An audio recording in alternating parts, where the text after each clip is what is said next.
brought to you by Silver Pumps and Motors. Top quality और consistent performance के लिए सिर्फ सिल्वर पंप्स नाम याद रखना। బీఆర్ఎస్ అధికారంలోకి వచ్చాక కార్యకర్తలను వేధిస్తున్న పోలీస్ అధికారుల లెక్క తేలుస్తామని, రిటైర్ అయినా విదేశాలకు పోయినా తీసుకొచ్చి చట్టం ముందు నిలబెడతామన్న కేటీఆర్ వ్యాఖ్యలకి కౌంటర్ ఇచ్చారు మంత్రి కోమటిరెడ్డి వెంకటరెడ్డి. నేను ఒక్కటే మాటిస్తున్నా మీకు, నేను కేసీఆర్ గారు అంత మంచోని కాదు. మళ్ళా మన టైం వస్తుంది, మళ్ళా బరాబర్ మన టైం వస్తుంది. వచ్చినాక పేర్లు రాసి పెట్టుండ్రి, ఒక్కొక్కరిని ఏమేం చేయాలో అని చేద్దాం. వదిలిపెట్టే సమస్య లేదు. దబ్బన కొంతమంది అనుకుంటారు మేము రిటైర్ అవుతాం, ఇంటికి పోతాం, మమ్మల్ని ఏం బిక్తారు అనుకుంటున్నాము. రిటైర్ అయి వేరే దేశానికి పోయినా రప్పించి తప్పకుండా అన్ని లెక్కలు సెటిల్ చేస్తాం. హిసాబ్ కితాబ్ మొత్తం చూస్తాం. గట్ల ఊకునే బాబత్ కాదు. ఇదివరకున్న కథ వేరు, ఇప్పుడున్న కథ వేరు.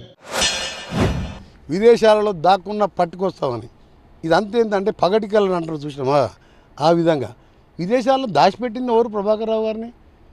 మధ్యలో ఒకసారి హరీష్ రావు గారు వయా పొయ్యి ఇస్తే బయట పెట్టింది నేనే కదా, బోర్డింగ్ పాస్తో సహా.